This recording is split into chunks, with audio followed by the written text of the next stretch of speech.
"Pretend to be my wife," he said, low, rough, desperate, like the words had been dragged out of somewhere he'd sealed shut for years. She stood in his doorway, soaking wet, owning nothing but a worn satchel and a name she hadn't spoken aloud in weeks. He wasn't asking for love. He wasn't offering kindness. He was a man cornered by grief and greed, reaching for the only rope left, and she happened to be holding it. If this story already has your heart hit, subscribe, drop your city in the comments, and ride with us till the very end. I want to see exactly how far this story travels. The rain came sideways that Tuesday night, the kind that didn't bother announcing itself. It just arrived and made the world miserable without apology. Evelyn Hayes had been walking for 3 hours. Her boots were ruined. The left sole had separated somewhere around mile 7 and slapped against the mud with every step a sound so humiliating she'd started counting it just to stay sane. 1, slap. 2, slap. 3, keep moving. She didn't know exactly where she was going. She knew the direction away from the train depot in Crestfall, where her last $4 had run out. Away from the telegraph office where she'd spent 2 hours working up the nerve to wire her cousin in Montana, only to discover the line was down. Away from the memory of a man in a gray suit who had stood outside the Chicago boarding house she'd fled 3 weeks ago and smiled at her the way a trap smiles at something small and warm. She saw the light from the ranch house through the trees before she saw the house itself. Just a single amber glow steady against the dark. The kind of light that means someone is still awake. Someone is still there. Evelyn told herself she would just ask for directions. She knocked twice. Nobody answered. She knocked harder because the rain was winning. The door opened. The man standing in the doorway was tall, not exaggeratedly so, but tall enough that her eyes had to travel to find his face. Dark hair damp at the temples despite being inside. Jaw like something quarried rather than grown. Eyes the color of still water that hasn't decided yet whether it's gray or green. He looked at her the way a man looks at something unexpected on his property, not hostile exactly, not welcoming either. Somewhere between the two in a territory she didn't have a name for. "Whatever you're selling," he said flatly, "I'm not buying." "I'm not selling anything." Evelyn straightened her spine. Her voice came out steadier than she felt, which surprised her. "I'm asking for shelter from the rain, just for tonight. I can work for it. I sew, I cook, I'll muck stalls if that's what you need. I'm not asking for charity." He studied her for a long moment without speaking. "You're not from around here." "No." "Where are you headed?" She hesitated just a half-second too long. His eyes narrowed. Not aggressive, more like a man cataloging small details out of habit. The kind of habit that forms when you've lived alone long enough that reading silence becomes a survival skill. "I don't want trouble on my land," he said. "I'm not trouble. I'm just wet." Something shifted in his expression. Not softened, shifted, like a door that doesn't open but moves slightly in its frame. "Barn's around the side," he said. "Dry enough? I'll have the cook leave something by the door." He started to close it. "Sir?" He stopped. "Thank you," Evelyn said. And she meant it in all the ways a person means something when they've been running long enough that even a barn starts to look like mercy. He closed the door. She slept in the barn. She slept better than she had in 3 weeks. In the morning, she found a plate of biscuits and cold bacon balanced on the fence post outside, covered with a cloth. No note, no instruction, just food left by someone who didn't particularly want her to know they'd left it. She ate every bite standing in the early light, looking out at Blackstone Ranch for the first time in daylight. It was a serious piece of land. Not showy nothing out here was showy. But it had the settled, dense gravity of a place that had been worked hard for a long time. The kind of ranch that doesn't brag because it doesn't need to, and it needed work. Not the major infrastructure, the fences were solid, the outbuildings sound, but the smaller things. The window boxes were rotting. The front porch railing had a broken post propped against it rather than repaired. The kitchen garden had clearly been abandoned mid-season. There were 3 pairs of work gloves hanging on a nail beside the barn door, each in varying stages of deterioration, as if the thought of replacing them had just never risen high enough to matter. It was the look of a place where a man was surviving, but not living. She found him at the corral, working a young gray mare that clearly did not want to be worked. The horse was spinning, snorting, throwing her weight against the lead line with the desperate energy of something that hadn't yet learned the difference between danger and inconvenience. He was patient with her. That was the thing Evelyn noticed, and filed away without meaning to the man who'd been flat-voiced and guarded in his own doorway, was completely different with that horse. Still quiet, still economical with his movements. But the patience in his hands was real, not performed. Evelyn watched from a distance for a moment, then walked toward the fence. "She doesn't trust the lead yet," Evelyn said. He didn't look up. "She will." "How long have you been working her?" 3 weeks. "She's scared, not stubborn." He did look up at that. "You know horses." "My father had a small farm. Before—" She stopped. "I know enough." He studied her again with that cataloging look. "You planning to just stand there? Or were you thinking about leaving?" "I was thinking," Evelyn said carefully, "about asking if there was real work here, paid or in trade, not just a night." The mare yanked the line. He brought her back around with one smooth pull. No panic, no anger, just the calm certainty of someone who'd done it 1,000 times. "I run a cattle ranch. I've got 4 hands, a cook, and a housekeeper who quit last month. I'm not running a boarding house." "Your housekeeper quit." "That's what I said." "What happened to her?" A pause. "She didn't like the conditions."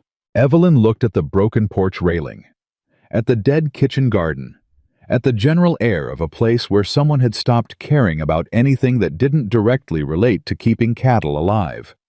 "I see," she said. "You shouldn't read things into that." "I wasn't reading. I was observing." He handed the mare's lead to one of the ranch hands approaching from the side, a young man with red hair who looked like he'd been awake since before the sun, and walked to the fence, resting his forearms on the top rail. Up close, he was more tired than she'd noticed the night before. The kind of tired that sleep doesn't reach. "What's your name?" he asked. "Evelyn Hayes." "Noah Carter." He didn't offer his hand. "I'll give you a week's trial. Cook needs help with the heavier cleaning, and there's mending backed up since for a while. You sleep in the house, you eat with the hands, you don't ask personal questions, and you mind your own business. That fair?" "That's fair," Evelyn said. "One more thing." His voice was flat. "My family doesn't visit this ranch. What happens on this land is my business and nobody else's. If that changes, I'll tell you. Until then, you don't talk about me to anyone in town. Are we clear?" "Perfectly clear," Evelyn said. She held his gaze. He held hers. Then he walked back to his horse, and Evelyn Hayes walked up to the house that didn't know yet what she was about to do to it. By the 3rd day, she had reorganized the entire kitchen storage. By the 4th, she'd repaired 12 shirts belonging to the ranch hands, replaced the rotting window box boards with salvaged lumber from the barn, and restarted the kitchen garden with seedlings the cook had given up on. Hattie the cook was a compact woman in her 60s, with iron gray hair, and the suspicious watchfulness of someone who'd seen too many people come and go from this ranch to get attached quickly. She watched Evelyn work for 2 full days before saying anything beyond basic instruction. Then, on the 3rd morning, she set a cup of coffee in front of Evelyn without being asked. "You so good," Hattie said. It wasn't exactly a compliment. It was more like a verdict. "I was a seamstress in Chicago." "Chicago." Hattie said it the way people say the name of a place they've heard cautionary tales about. "Long way to come for a ranch job in Wyoming." I needed a change. Hattie poured her own coffee and sat down across the table. This felt significant. The woman hadn't sat at this table the entire time Evelyn had been there. She always ate standing near the stove. "He's not a bad man," Hattie said, not as an opener, more like the middle of a conversation she'd already been having with herself. "He's a man who's been carrying something too heavy for too long and hasn't figured out how to set it down.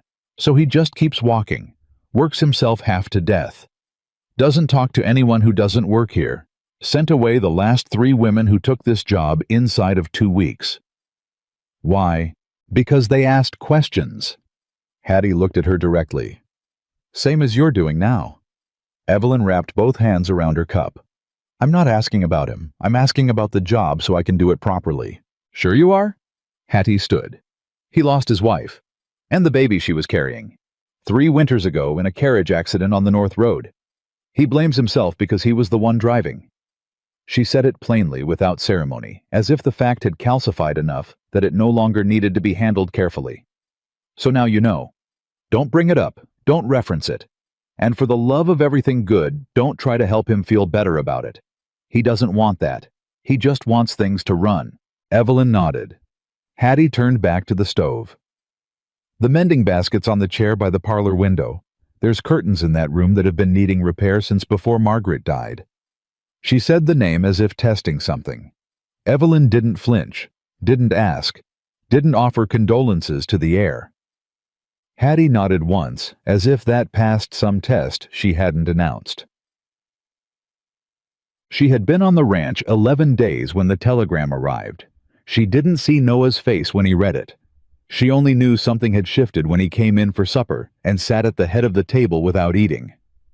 He stared at his plate for a full minute, while the ranch hands ate around him in practiced careful silence, the silence of men who understood that their employers' moods were weather, and weather couldn't be argued with. Then he pushed back from the table. Evelyn, when you're done. She found him in the parlor. He was standing at the window with the telegram in his hand, facing away from her, which she understood as meaning he didn't trust himself to say what he needed to say while looking at someone. My father is dying, he said without turning. He's been sick for 2 months. He didn't tell me because we don't... He stopped. Restarted differently. We don't have a close relationship. He's telling me now because he needs something. Evelyn said nothing, just waited. He wants to meet my wife, Noah said, before he signs the ranch property over to the family trust. He says, he read directly from the telegram, his voice flat. He says he won't pass the land to a man who's buried himself alive. He says a man who won't let himself be loved doesn't deserve to be trusted with something that needs tending. The room held the silence for a moment. He's going to give it to my cousin, Noah said. Silas, if there's no wife. What does the land mean? Evelyn asked. Noah turned then. This ranch is on my father's original deed. If he folds it into the family trust instead of signing it directly to me, Silas controls it within 2 years. He'll sell it to the mining company that's been circling this county for a decade. He looked at her steadily. I've run this land for 15 years. My hands built half these fences. My father knows that, and he's choosing to ignore it because he's a man who spent his whole life making conditions out of things that shouldn't have conditions. And your wife, Evelyn said carefully. She's been gone 3 years. Yes. And he doesn't know. I didn't tell him. He didn't ask.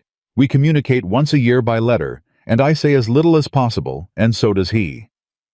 His jaw tightened. Until now. Evelyn looked at the telegram in his hand. When does he want to visit?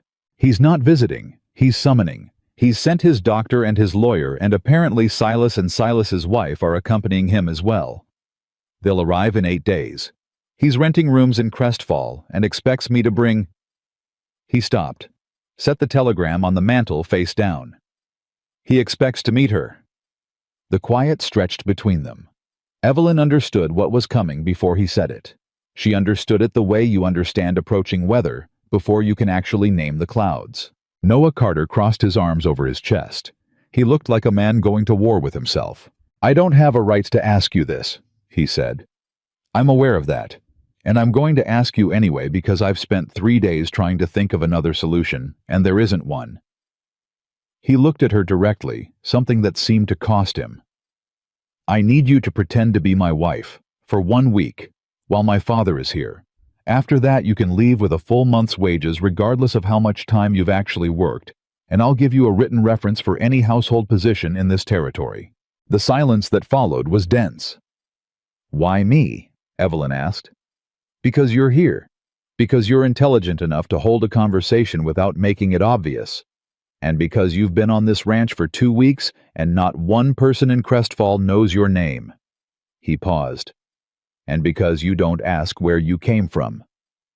Evelyn felt the specific sting of that last sentence, the way it was true and blunt and cost him something to say.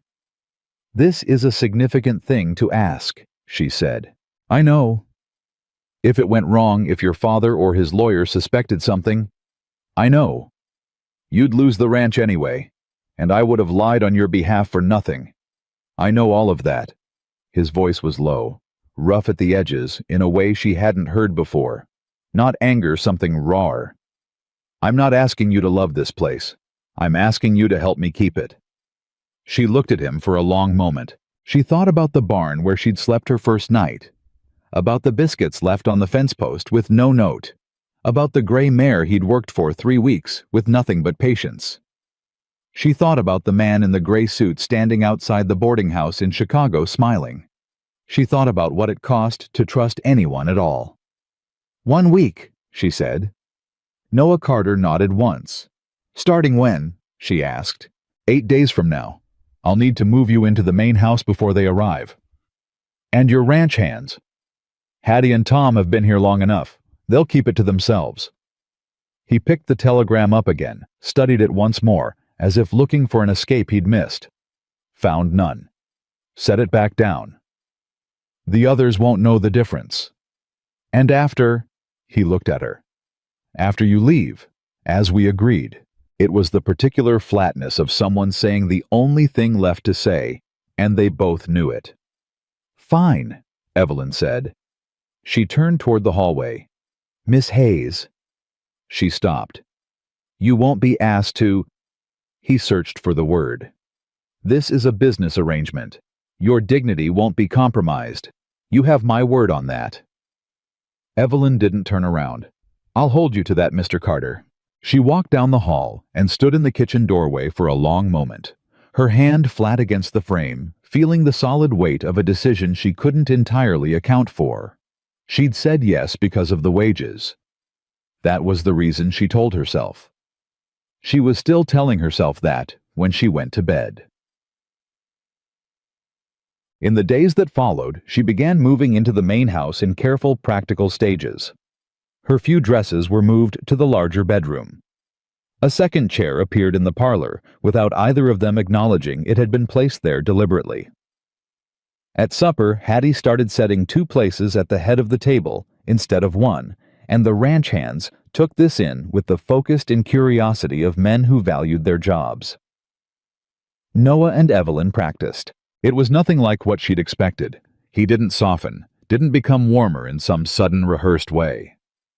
He sat across from her in the parlor after supper, with a list he'd actually written out, and they went through it with the grim efficiency of 2 people preparing testimony. How long have you been married? 8 months. Where did you meet? She traveled through Crestfall. She needed work. He offered it. Why no wedding announcement? We kept it private. Noah doesn't celebrate things publicly. That last item made Evelyn press her lips together to keep from saying something she'd regret. What was your wife's name? She asked. A beat. Margaret. Do you have a photograph somewhere visible in the house? In the bedroom. That will need to be moved, she said. Your father will want to see the bedroom. If there's a photograph of another woman, I'll move it, Noah said. His voice was careful, not cold. Careful the way you carry something fragile. I'm sorry to ask. You're doing your job, he said. Don't apologize for it. She looked at him across the table in the lamplight. He had the face of a man who'd survived a war nobody had declared publicly, and he wore the survival the way soldiers sometimes do, not proudly, not mournfully, just continuously. Is there anything else I should know? She asked. About your father, about what he's likely to push on. He pushes on everything, Noah said. He's a man who believes that pressure is how you find out what's real. He'll test you. He'll say something unkind to see how you respond. He'll compare you to... He stopped. To Margaret, Evelyn said. Yes. How should I respond? Noah looked at his hands. Don't defend yourself, don't apologize, and don't try to compete with her." He paused. She was a good woman. She deserves to be spoken about honestly. You won't win anything by making yourself seem more important. It was the first real thing he'd said about his dead wife in her presence. Evelyn felt it land in the room with a kind of weight that changed the temperature. "I wasn't planning to compete with anyone," she said quietly. Noah looked at her then, really looked the way he hadn't since the first night in the doorway. "No, I don't think you were." Outside, the Wyoming wind picked up. It knocked against the parlor window with the flat insistence of something that wanted in. Neither of them moved to address it. They sat in the particular quiet of two people discovering cautiously, and without wanting to, that they might be able to bear each other's company. Not yet trust, not yet warmth, but something they couldn't name yet and were both wise enough not to try. 6 days later, a wagon came up the main road to Blackstone Ranch. Hattie saw it from the kitchen window first and said one word: "Company." Evelyn was in the parlor finishing the mending she'd been using to keep her hands busy. She set it down, smoothed her dress, stood. Noah appeared in the hallway doorway. He'd changed into a clean shirt. His hair was combed. He looked for the first time since she'd met him, like a man bracing for something that frightened him. He looked at her. She looked at him. "Ready?" he asked. "No," she said honestly. Something crossed his face that might have been in another man the beginning of a smile. "Neither am I." He crossed the parlor and stopped beside her. He was close enough that she could sense the particular tension running through him, the way a fence post feels right before a storm gets serious. "If they say something that makes you want to correct them," he said quietly, "I won't.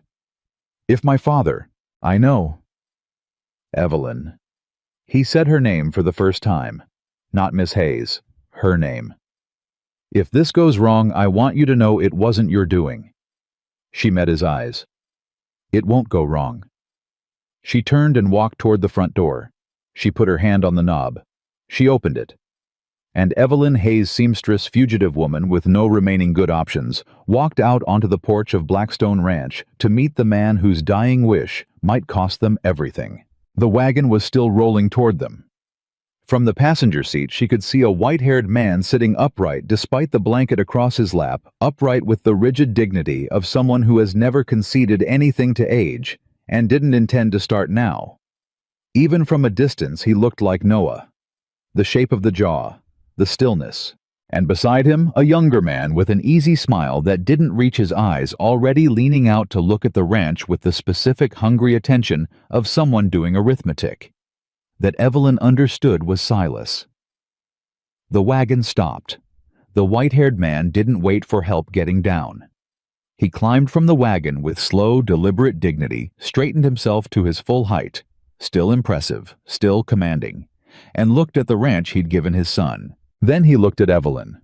His eyes were gray, sharp as sheared flint. "So," he said. His voice was deep and unhurried. "You're the woman my son was keeping secret." Beside her, she felt Noah go very still. Evelyn Hayes smiled. It was the smile of a woman who had survived worse than this. "I'm his wife," she said. "Evelyn Carter. I've been looking forward to meeting you." The old man studied her for a long, unreadable moment. Then he said, "We'll see." The week hadn't even started, and already nothing about this was going to be simple.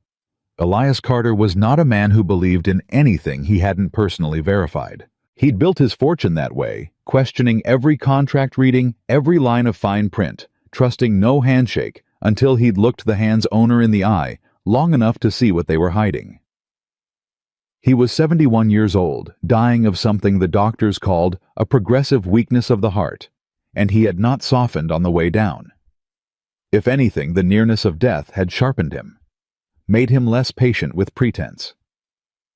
He looked at Evelyn for a long time on that porch. Then he walked past her into the house. "Show me the place," he said to Noah without looking back. "Then we'll eat, and then I'll have questions." Silas caught Evelyn's eye as he passed. He was younger than Noah by a decade, built slighter with a pleasant face that worked very hard at looking trustworthy. He smiled at her. It was the smile of a man who had already decided she wasn't a threat. That was his first mistake. His wife Clara. Small, quiet, dressed in clothes that cost more than anything Evelyn had owned in 3 years, touched Evelyn's elbow as she passed. "Don't mind Father," she said softly. "He does this to everyone." "I don't mind him," Evelyn said. Clara blinked. Then she moved inside. Hattie appeared at Evelyn's shoulder with the silent precision of a woman who had managed difficult visitors for 30 years.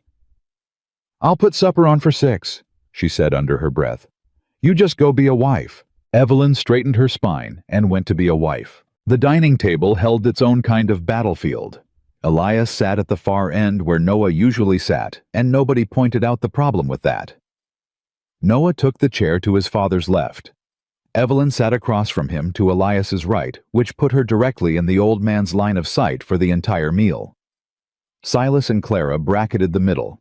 The lawyer, a thin man named Garrett, who'd been introduced and immediately forgotten, sat at the near end with a leather satchel he hadn't let go of since arriving. Hattie served a roast that was better than the occasion deserved. For the first 10 minutes, the conversation was careful and performatively pleasant. The weather, the roads, how Elias was tolerating the travel. Then Elias set down his fork. 8 months, he said. Evelyn looked at him. That's how long apparently my son has been married without a single word to his family. He wasn't angry, which was somehow worse than anger. He was diagnostic. I'd like to understand that. We're private people, Noah said. You're a private person. You've been one since you were 8 years old and you decided I wasn't worth talking to. Elias didn't say it with cruelty, just with the wearying accuracy of someone reading from a document they've reviewed many times. I'm asking your wife. He looked at Evelyn. Every nerve in her body held very still while the rest of her stayed relaxed. She'd spent 3 days preparing for this. She knew what to say. She also knew that saying the prepared thing was exactly the wrong move because a man like Elias Carter had been hearing prepared things his whole life and could smell them from across a table. We didn't tell anyone, Evelyn said, because we weren't sure we deserved the celebration yet. Elias's eyes narrowed slightly. Explain that. Noah and I both came to this. She paused, choosing the word carefully, to each other already carrying significant loss. I didn't want to make an announcement that would invite comparisons or expectations that neither of us was ready to meet. She met the old man's eyes. I didn't want to be celebrated before I'd earned the right to stay. The table was very quiet. Silas looked at his plate. Clara was watching Evelyn with something that had shifted from polite attention to something more alert. Noah was very still. Elias studied Evelyn for a long moment with those flint-gray eyes, and she held his gaze without blinking, without performing, without smiling more than was natural.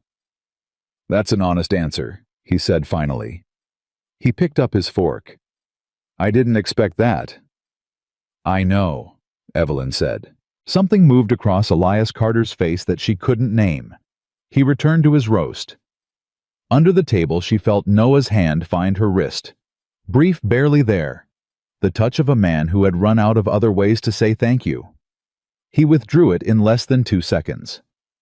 She ate her supper and didn't look at him. Across the table, Silas watched all of it. His pleasant smile didn't change. That was the thing she noticed. It didn't change even slightly. The next morning came hard and fast the way mornings do when you haven't really slept. Evelyn was already in the kitchen when Noah came down, and she handed him coffee before he could ask, because she'd heard his boots on the stairs and timed it precisely. He took it.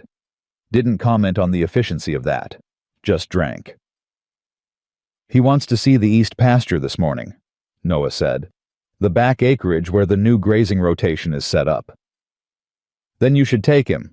He asked if you'd come. Evelyn set down her own cup. Why? Because he wants to keep looking at you. Noah said it without inflection. He does that. He looks at things until they break or prove they won't.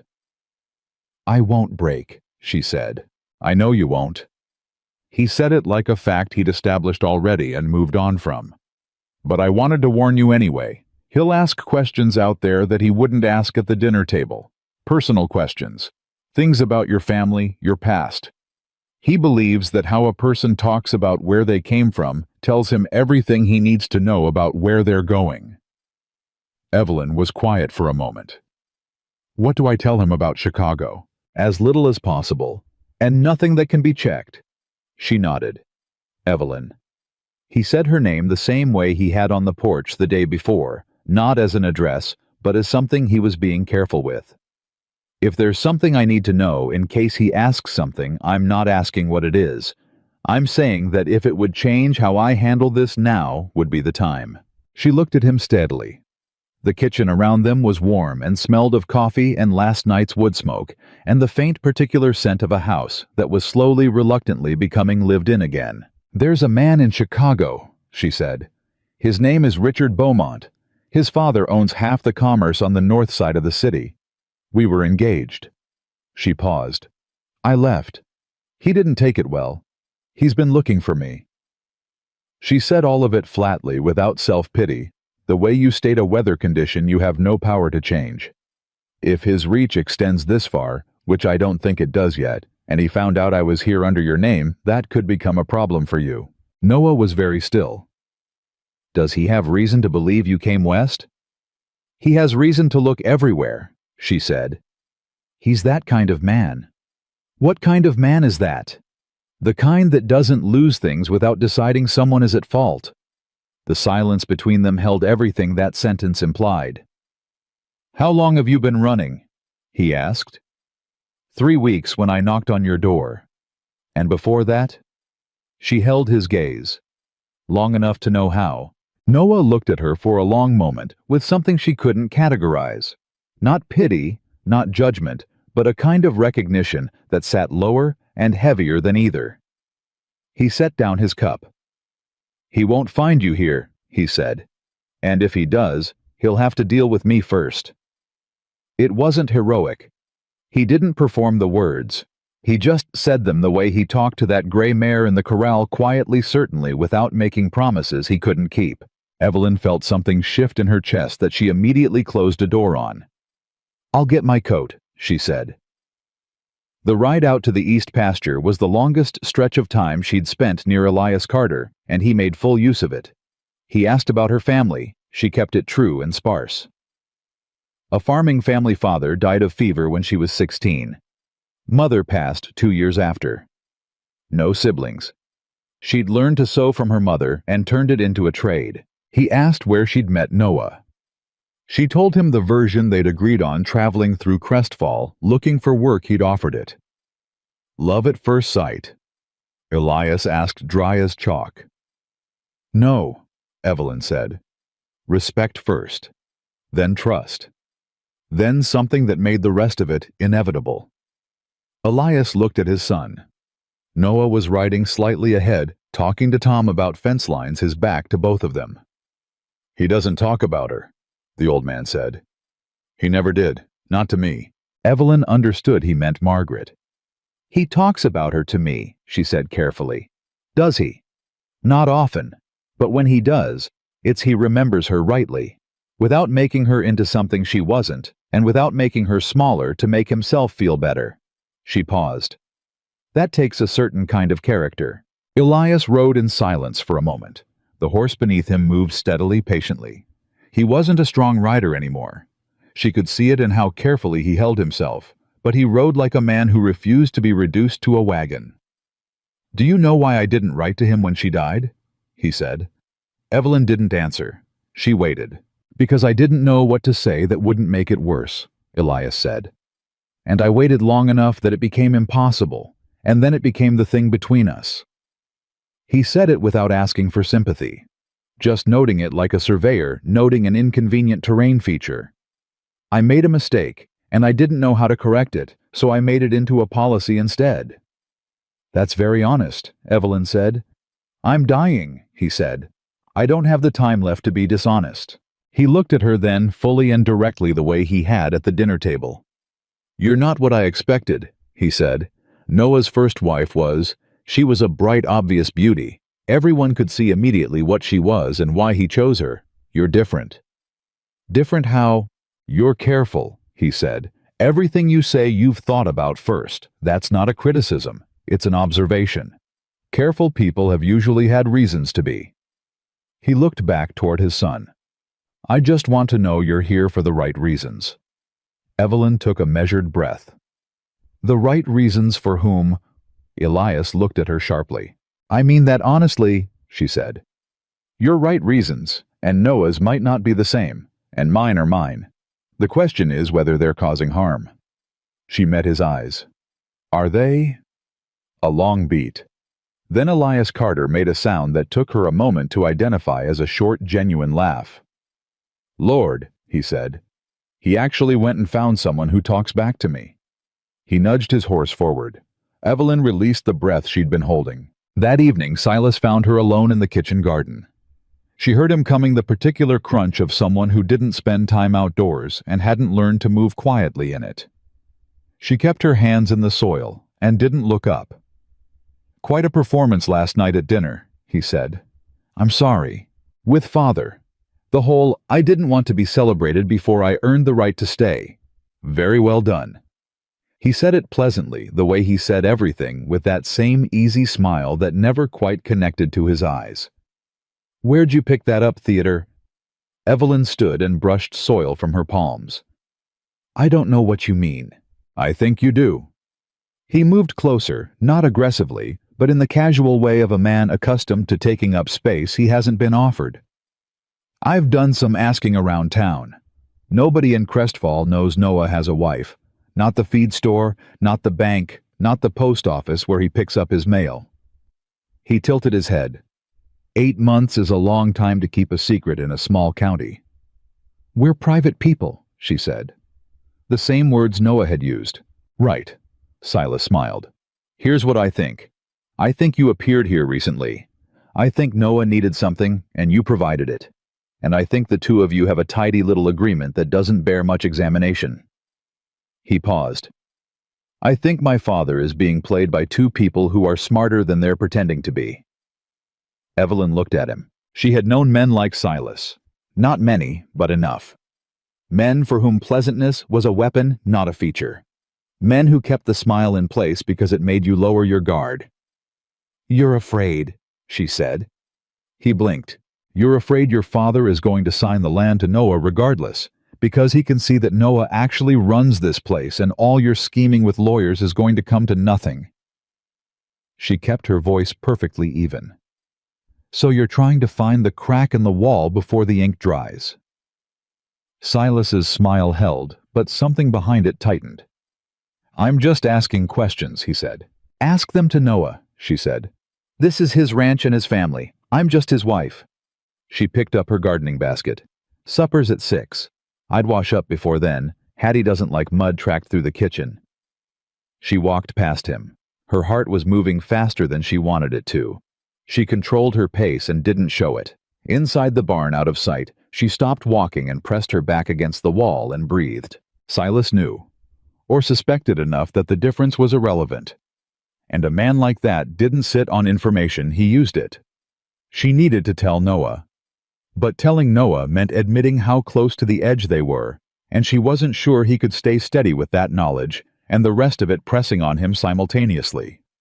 She'd handle Silas herself.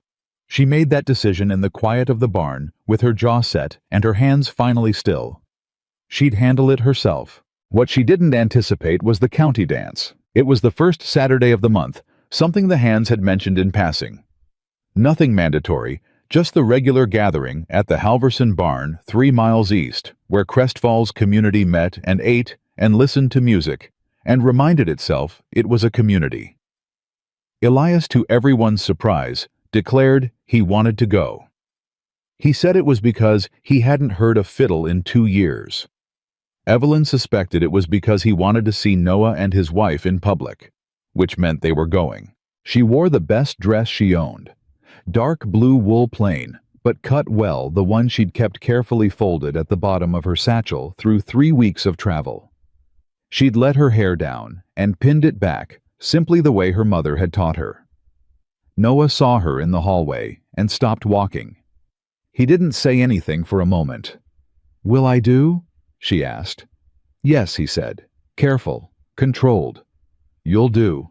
They rode together on the bench seat of the ranch wagon, Noah and Evelyn in front, Elias and the lawyer Garrett behind Silas and Clara in their own rented rig following. The night was clear and cold. The stars over Wyoming dense enough to seem structural, like they were holding the sky up. "You spoke to Silas today," Noah said quietly, low enough that it didn't carry back to his father. "He came to me." "What did he say?" She told him, quickly, plainly. She felt Noah's hands tighten on the reins, but his face stay composed. "He can't prove anything," Noah said. "He doesn't need proof. He needs to plant enough doubt in your father's mind before the week is out." A silence. "He won't." "He's going to try."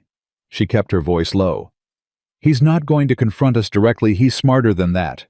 He'll plant questions, small things, inconsistencies. Then we don't give him inconsistencies." "Noah." She said his name without thinking. "He's already suspicious. What we need to do is give your father something stronger to hold on to than Silas's suspicions." Noah looked at her briefly. In the dark, with the stars overhead, she couldn't entirely read his expression. "What are you suggesting?" "I'm suggesting we stop managing this from a distance." She held his gaze.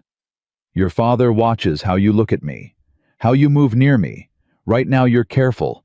You're doing what you do with everything, you're surviving it. But surviving isn't the same as living, and your father knows that distinction better than anyone." She paused. "At that dance tonight, you need to look like a man who chose me, not like a man who's enduring me." The wagon rolled on. "Can you do that?" she asked. Noah Carter was quiet for a long time. "I'll try," he said. The Halverson barn was warm and loud and smelled of sawdust and pine resin and good cooking. Fiddles were already going when they arrived, and the floor was moving with couples of all ages, from children who'd given up pretending to sleep to grandparents who moved with the patient ease of people who'd been dancing together for 40 years. Elias was greeted by 3 men his age who clearly remembered him, and he was absorbed into their company immediately with the natural authority of someone who'd once been the largest presence in any room he entered. That left Noah and Evelyn standing near the door. She felt the moment stretch. Then Noah held out his hand. Not formally. Not with the stiff courtesy of an arrangement being executed. He held it out the way a man extends a hand to something real, simply without announcement. She took it. They danced. It was not elegant.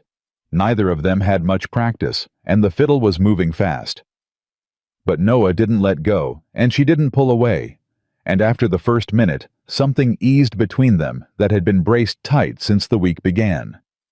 He was less graceful than he was steady. He moved like a man who understood weight and balance from a lifetime of physical work, and that translated in its own rough way into something she could follow. "You're counting under your breath," he said. "I'm not." "You absolutely are." She almost laughed. He almost smiled. Across the room, Elias watched them from between his contemporaries, and Silas, leaning against the far wall with a cup in his hand, watched Elias watch them. An hour into the evening, Evelyn slipped outside for air. She didn't hear the man behind her until he was already close. "Evelyn?" The voice wasn't Silas. It wasn't anyone from the ranch. She turned. The man standing in the shadows beyond the barn door was someone she recognized with the particular sick lurch of the stomach that your body reserves for things it was hoping never to see again. He was a hired man. She didn't know his name, but she recognized the cut of his coat, the pin on his lapel. Richard Beaumont's family used 3 or 4 of them. Investigators, they were called politely. "Mr. Beaumont would like to know you're safe," the man said. "He's been worried." Every part of her went cold and very clear. "Tell him," she said carefully, "that he has the wrong woman. Now, Miss Hayes." "My name is Evelyn Carter," she said. And this is Blackstone Ranch land, which you are standing on without invitation." She kept her voice level. She did not take a single step backward. "If you're not gone in the next 2 minutes, the men who work this land will make sure of it." The man smiled the way men smile when they're used to women being smaller than their situations require. "You've put yourself in a complicated position, Miss Hayes. Mr. Beaumont is a patient man, but—" "Evelyn." Noah's voice came from directly behind her. She hadn't heard him follow. He was simply there the way a wall is simply there when you need it, not announced, just present. He looked at the man with the expression he used on animals that had entered his property without being invited and were contemplating whether to make a problem of it. Flat. Absolute. "This man bothering you?" "He was just leaving," Evelyn said. The investigator looked at Noah Carter the size of him. The quality of the stillness he carried, the particular way a man stands on land. He's built himself and made the decision. Smart men make when their arithmetic comes out correctly. "My mistake," the investigator said. "Wrong person." He walked away. Noah didn't move until the man was out of sight. Then he turned to her, and there was something in his face she hadn't seen before, not protectiveness exactly. Or not just that. Something older and more complicated. "That was Beaumont's man," he said. It wasn't a question. "Yes." "He found you." "He found me." She kept her voice even. "Which means Richard knows I'm in this county. He doesn't know exactly where yet, or he'd have come himself." "Yet," Noah repeated. "Yet," she confirmed. They stood in the cold outside the barn, the music rolling out through the walls, the sound of other people's ordinary happiness surrounding them like weather. "He's going to come," Noah said. "Probably. And when he does, I'll handle it," she said. "Evelyn." His voice dropped, roughened at the edge in a way she was starting to recognize the sound of the door in his chest, moving in its frame. "You're not handling it alone." She looked at him. He looked at her. And the thing neither of them named sat there between them, patient and insistent, the way the truest things always are waiting for the right moment, or the right breaking point, or both. Inside, the fiddle shifted to something slower. "We should go back in," Evelyn said. "Yeah," Noah said. He didn't move immediately. "We should." Then he reached out and, without fanfare or declaration, tucked her cold hand into the crook of his arm. He walked her inside. And Elias Carter, watching from across the room as they came through the door together, the way his son moved his hand briefly to the small of her back, the way she turned toward him without being directed, saw something in his son's face he hadn't seen in 3 years. Not happiness. Not yet. Something earlier than that. Something that lives in the ground before the first growth shows. The old man turned back to his friends and said nothing. But his jaw was less tight than it had been all week. And across the room, Silas saw his father's face and understood that his window was narrowing. He set down his cup. He was going to have to move faster than he'd planned. Silas moved on Sunday. He did it the way he did everything, pleasantly, without appearing to move at all. He came down to breakfast early and complimented Hattie's biscuits and asked Elias gentle questions about the land deed timeline. He did not look at Evelyn directly. He didn't need to. What he did instead was mention in the easy conversational tone of a man sharing nothing important that he'd bumped into someone at the dance the previous night. A man passing through the county on business. Interesting fellow, said he was looking for a woman matching a particular description. Someone who'd left Chicago under complicated circumstances. He said it to Elias, not to Noah, not to Evelyn. To Elias over biscuits while Evelyn was pouring coffee 3 feet away with her back to the table. Her hand didn't shake. She was proud of that later. Elias said in the tone of a man who'd filed something and wasn't ready to open it yet. Strange thing to bring up at breakfast. Just thought it was interesting, Silas said. All kinds of people moving through Wyoming these days. Evelyn set the coffee pot down. She turned. She looked at Silas, the way you look at a card that's just been placed face up on the table, seeing it clearly, calculating what it changes. Then she looked at Elias. Your younger son is trying to tell you I'm not who I say I am, she said, pleasantly, without heat. He's been working toward it since he arrived. I thought you should know he's arrived. The table went completely silent. Silas's smile stayed in place, but something behind it shifted fast. Elias set down his coffee cup. He looked at Silas, then at Evelyn, then back at Silas with the particular expression of a man whose patience has been specifically tested in a specific way he recognizes. Silas, he said, if you have something to say it plainly. Silas recalibrated in real time. She could see it, the quick internal adjustment of a man deciding which version of himself to deploy. I'm just saying there are questions worth asking, Father. About her background, about the timing of their marriage, about why nobody in this county knew Noah had a wife until we arrived. Because I didn't advertise my personal life to anyone who'd use it as ammunition, Noah said from the doorway. He'd been there for at least 30 seconds. Evelyn hadn't heard him come in. Apparently neither had Silas, which was evident from the slight involuntary stiffening across his shoulders. Noah walked to the table and sat down. He reached across and took Evelyn's hand where it rested near the coffee pot. Not gently, not demonstratively, just plainly, the way you take hold of something that belongs near you. He looked at his father. You want to ask me something, directly ask it. But if Silas has concerns about my wife, he can take them to the road. Elias looked at his son's hand covering Evelyn's. He looked at it for a long time. Nobody's taking anything to any road, he said finally. We're going to finish breakfast. He picked up his biscuit. Silas, if you have evidence of something, put it on the table. If you don't, I'd suggest you stop speculating at my expense. Silas opened his mouth. At my expense, Elias repeated in a tone that closed the discussion the way a vault closes. Silas closed his mouth. Under the table, Evelyn felt Noah's thumb press briefly against her knuckles, barely there, gone in a second. She didn't look at him.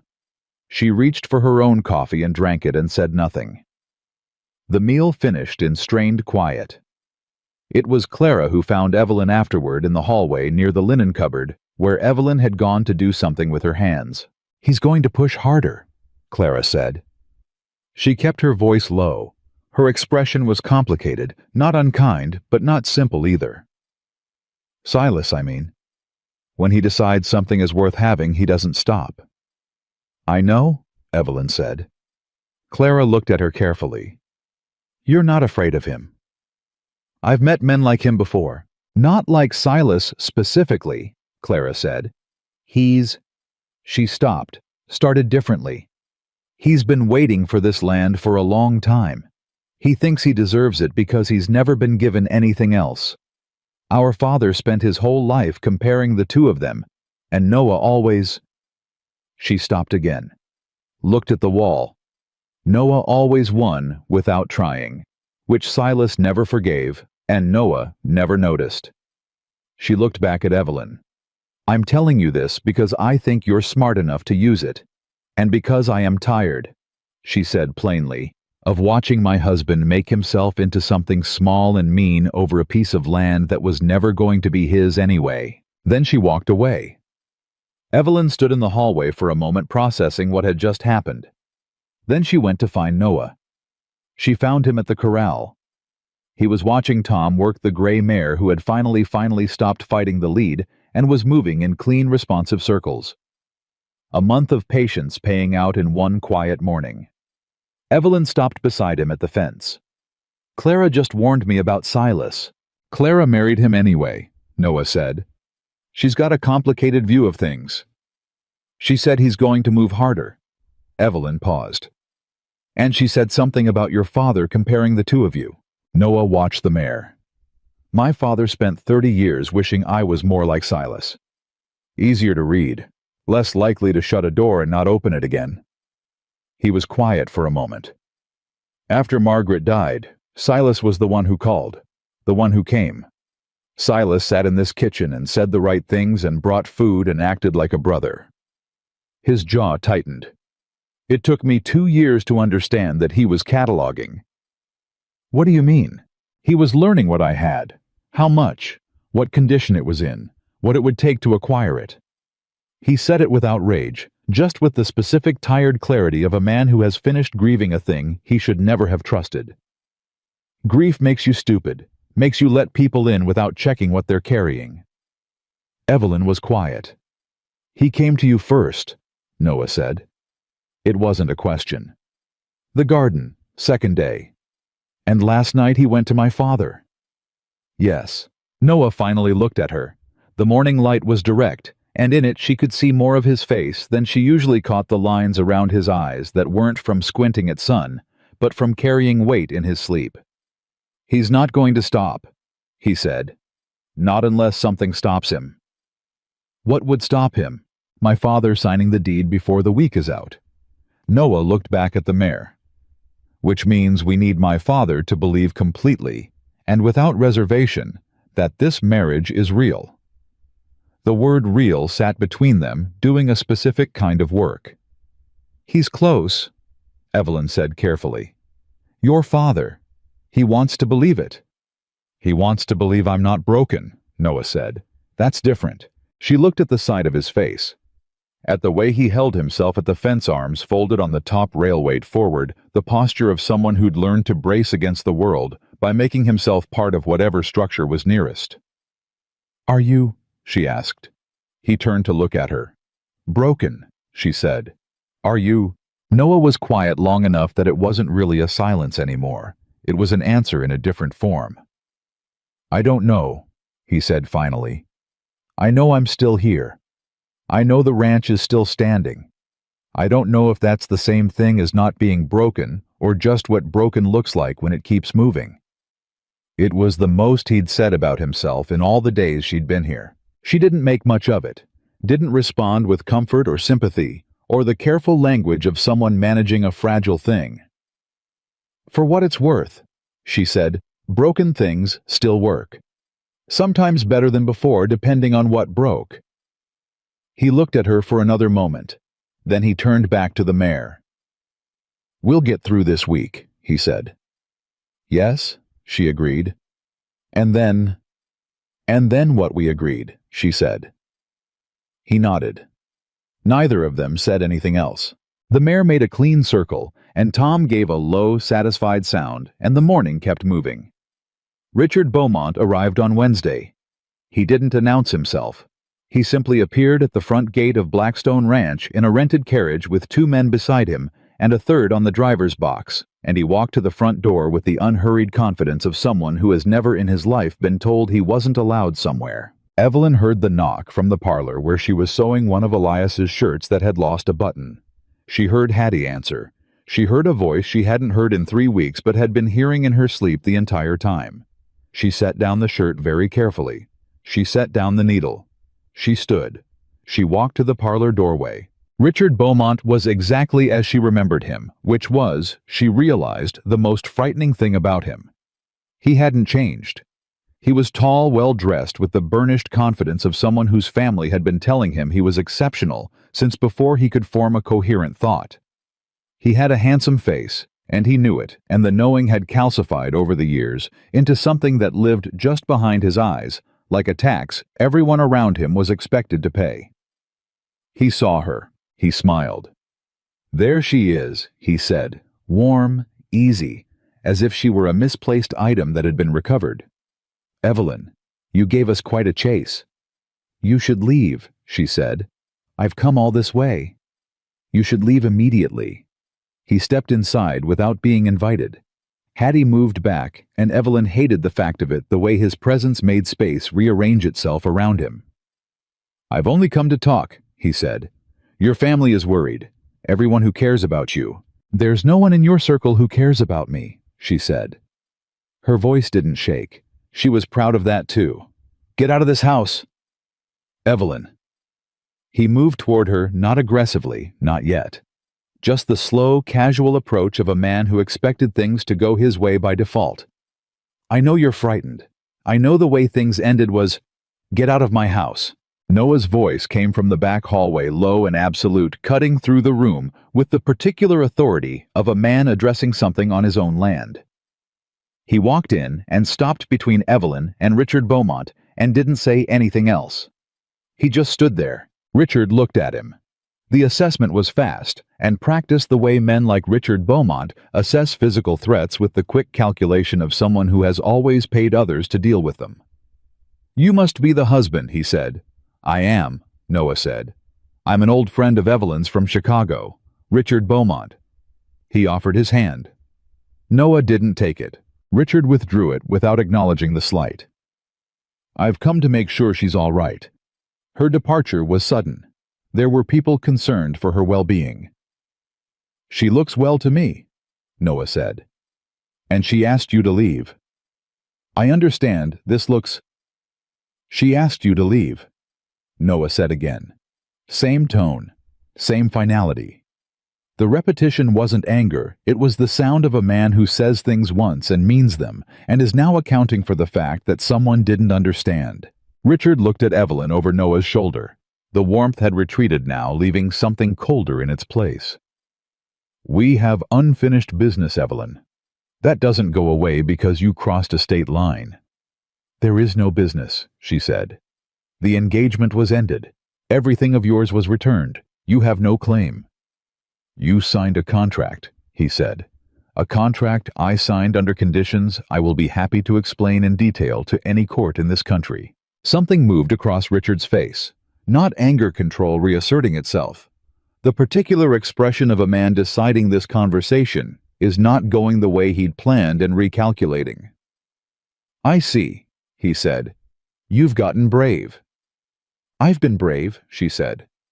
"I just didn't know it yet, when I was near you." The silence in the room was very specific. Richard straightened his coat. "I'll be staying in Crestfall," he said, the pleasantness restored like a mask slipped back into place. "I have some business to attend to in the county. I'm sure we'll see each other again before I leave." He looked at Noah. "She's a remarkable woman. I hope you understand what you have." He left. The door closed. Hattie stood by the kitchen entrance with a cast-iron pan in her hand, and Evelyn thought with the hysterical clarity that sometimes follows fear that the cook had been prepared to use it. Noah turned. He looked at Evelyn for a moment. "Are you all right?" "Yes," she said. "Mostly true." "What contract?" She closed her eyes briefly, opened them. His family's lawyer drew up a betrothal agreement that included a financial penalty clause if I ended the engagement without his family's consent. She kept her voice even.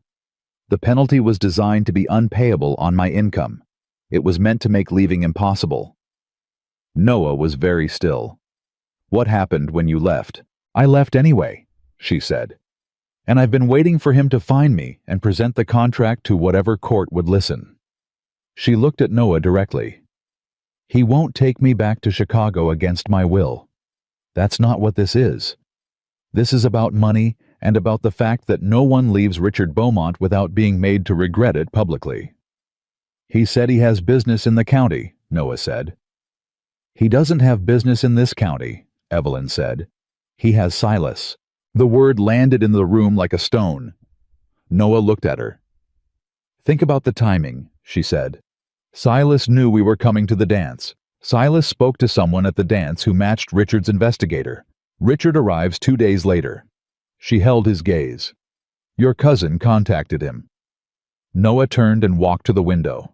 He stood there for a long moment with his back to her, and she let him have it, because some things need to be understood in private before they can be dealt with publicly. "He'd sell the ranch to a mining company inside of a year," Noah said, very quietly, not to her, just to the fact of it. "Yes," she said. "My father built this place. My grandfather worked this territory before there was a county here." He turned. His face had the look of a decision being made somewhere behind his eyes in a room she couldn't see into. "We are not losing this land." "No," she said. "We're not." He looked at her. "I have to tell my father about Silas." "Yes." "He won't believe it easily." "He'll believe you," Evelyn said, "because unlike Silas, you've never wanted anything from him except to be left in peace. And he knows that. He's known it his whole life, and it's been eating at him, and now's his chance to account for it." Noah looked at her for a long moment. "When did you figure all this out?" he asked. Clara told me the outline, she said. I filled in the rest. He shook his head slowly, not in dismissal, but in the specific way of someone recalibrating their understanding of a person they thought they'd already measured. He went to find his father. The conversation between Noah and Elias happened behind the closed door of the study and lasted 40 minutes. Evelyn sat in the kitchen with Hattie, who made coffee she didn't drink, and they didn't speak because Hattie was a woman who understood that some silences needed company, but not noise. When Elias came out, his face was the color of old ash. He walked through the kitchen without stopping. He went to find Silas. That conversation lasted 7 minutes and was not quiet. Silas denied everything with smooth, practiced fluency, and then when the denial failed against his father's specific knowledge of what had been said, to whom and when, shifted to justification. He said he was protecting the family legacy. He said Noah wasn't thinking clearly. He said a man who hid his marriage for 8 months and hired a woman off the road to play his wife. He stopped. He'd said it. In front of Elias, in front of Clara, in the hallway outside the kitchen, where Evelyn stood in the doorway, having heard all of it. In front of Noah, who had come down the back stairs and was standing at the end of the hallway. The silence that followed was total. Silas looked at Evelyn, at Noah, at his father. He'd played his final card and he knew it had broken wrong. "Get your things," Elias said. His voice was very quiet. That was always when it was most dangerous. "You and your wife will leave before supper. Father, if you say another word, I will add a condition to the deed that prevents you from ever setting foot on this property again." He said it without raising his voice. "I have grounds, and you know I do. Now go pack." Silas went. Clara caught Evelyn's eye as she passed, and in Clara's expression was something exhausted and resigned, and quietly relieved all at once, and she walked upstairs without saying anything, because there was nothing left that needed saying. Elias turned. He looked at Evelyn for a long time, then at Noah. "How much of it?" he asked. "The beginning," Noah said. "She got here 11 days before you did, and she had nowhere to go, and I needed—" He stopped, started differently. "I needed someone, and it started as an arrangement."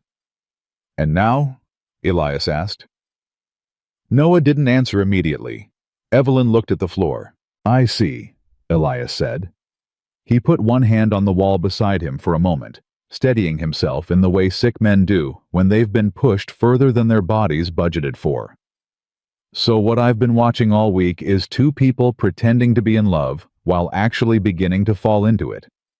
Father, don't explain it to me," Elias said. "I'm old and I'm dying, but I'm not blind." He looked at Evelyn directly. "He still needs the land signed properly. That part of this was always real, but the question now is whether you're leaving after." Evelyn raised her head. "I don't know," she said honestly. Elias considered this.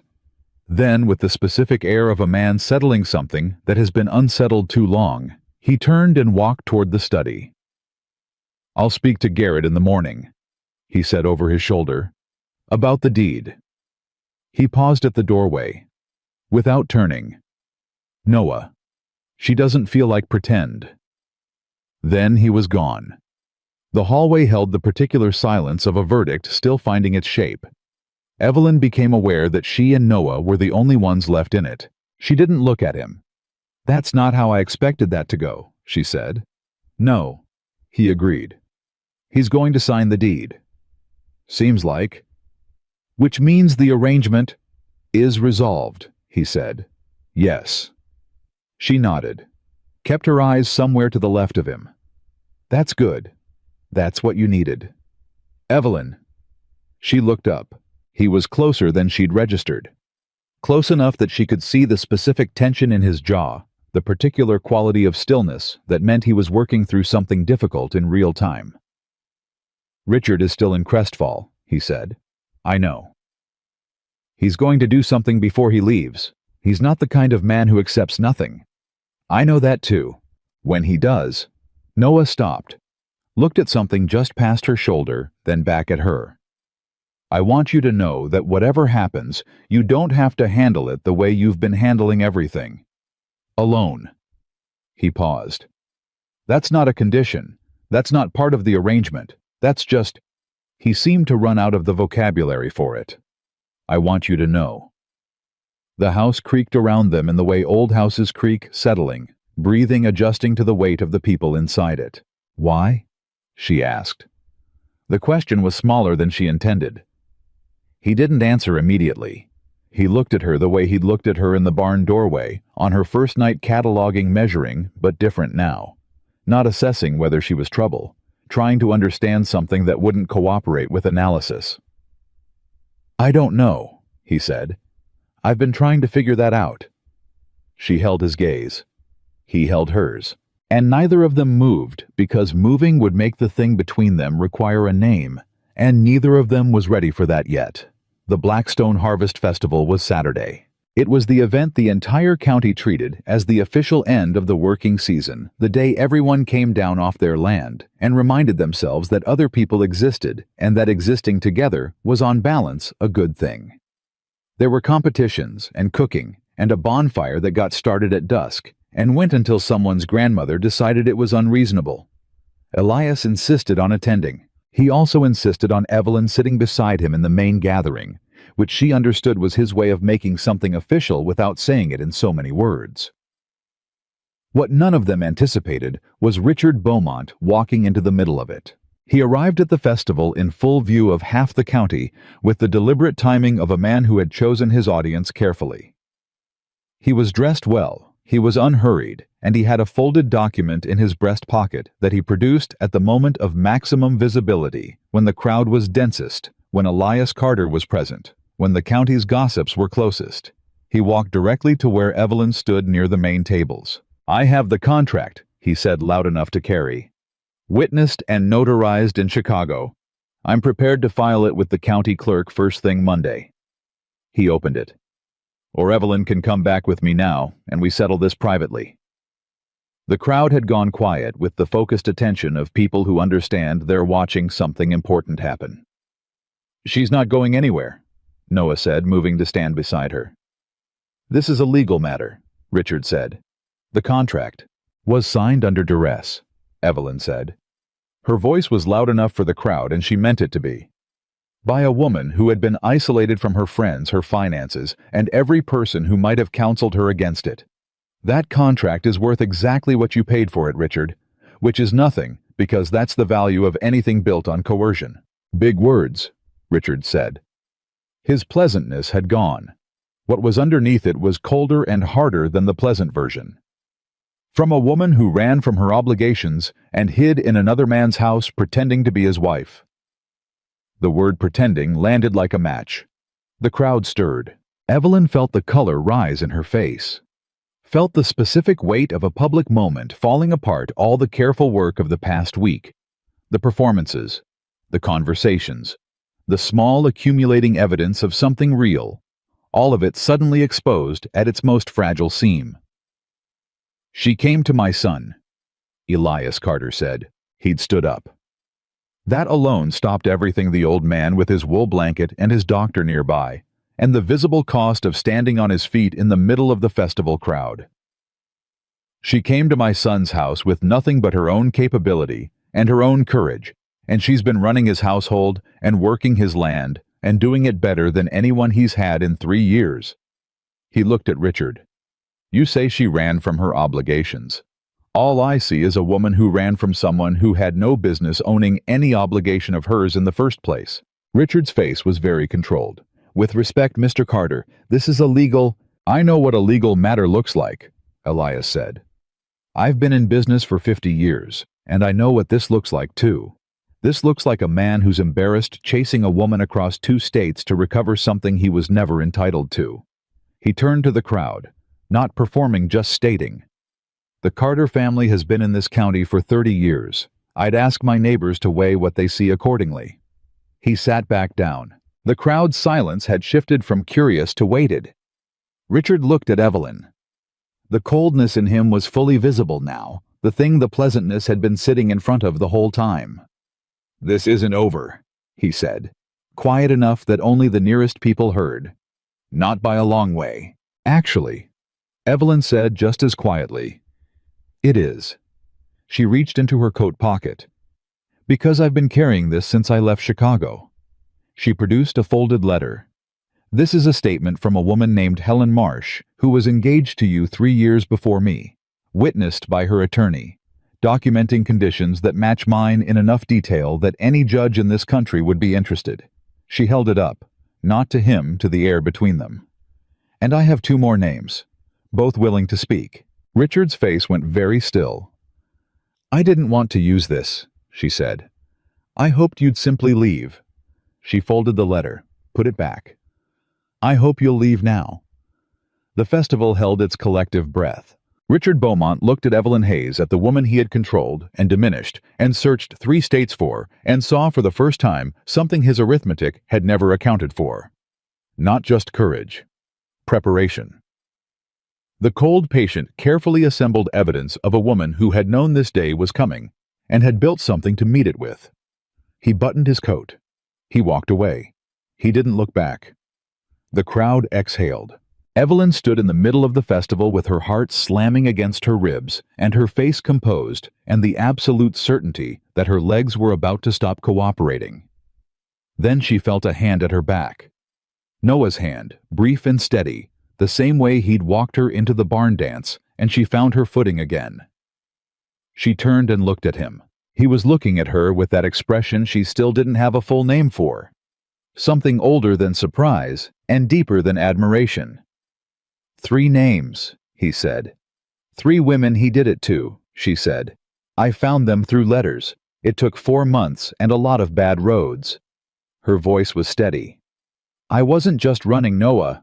I was building." He looked at her for a long moment. Then quietly he said, "I know." And the hand at her back stayed there warm and certain, while the festival came back to life around them. The music starting again, the conversations resuming, the bonfire beginning its slow climb against the darkening sky. She should have moved. She didn't. Neither did he. And the line that had been thinning for 11 days between what was performance and what was real finished disappearing entirely without ceremony in the middle of a Wyoming harvest festival, while neither of them said a word about it.